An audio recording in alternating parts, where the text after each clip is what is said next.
اور اسی معاملے پر بریگیڈیئر ریٹائرڈ حارث نواز سر عبداللہ گل نے بول نیوز سے اپنے تاثرات کا اظہار کرتے ہوئے کہا کہ دارالحکومت میں مکمل طور پر شرپسندی کا مظاہرہ کیا گیا جو قابل مذمت ہے۔ دیکھیں، یہ جو ابھی فوٹیجز آئے ہیں بڑے افسوس کی بات ہے کہ ایک پولیٹیکل پارٹی جن نے جو ایک یہاں بلوائیوں والا کام کیا اور اس کا خاص طور پر رنگ لیڈر تھے وہ ایک صوبے کے چیف منسٹر جن کی بہت بڑی ذمہ داری ہے، یہ ویری میچور اور ان کو ایز اے پالیٹیشین اپنے لوگوں کا خیال کرنے کے بجائے اس کے کہ پوری گورنمنٹ مشینری گورنمنٹ کے ریسورسز استعمال کرتے ہوئے آپ آتے ہیں، آ کے آپ اس کے بعد آپ کے جو لوگ جو ہیں وہ پولیس آفیسر کے اوپر تشدد کرتے ہیں، ایک سپاہی کو شہید کر دیا، 70 کے قریب زخمی ہوئے ہیں،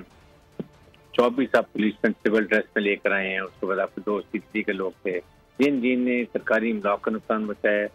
یہ سپاہیوں کو شہید کیا، ان کے خلاف سخت کارروائی کی جائے تاکہ آئندہ کے لیے کم از کم ایسی بات ریپیٹ نہ ہو جائے۔ 12 ملک ممالک کے لوگوں نے آنا ہے اور یہ بہت ہی ریجنل امپورٹنٹ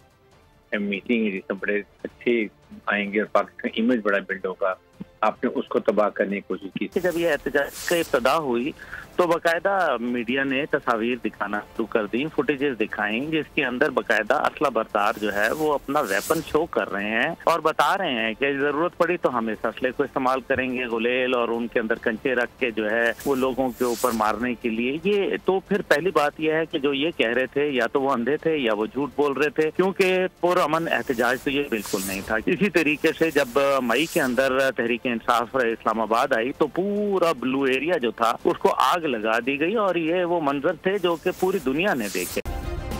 سبسکرائب کریں اور بیل دبائیں تاکہ کوئی خبر رہ نہ جائے۔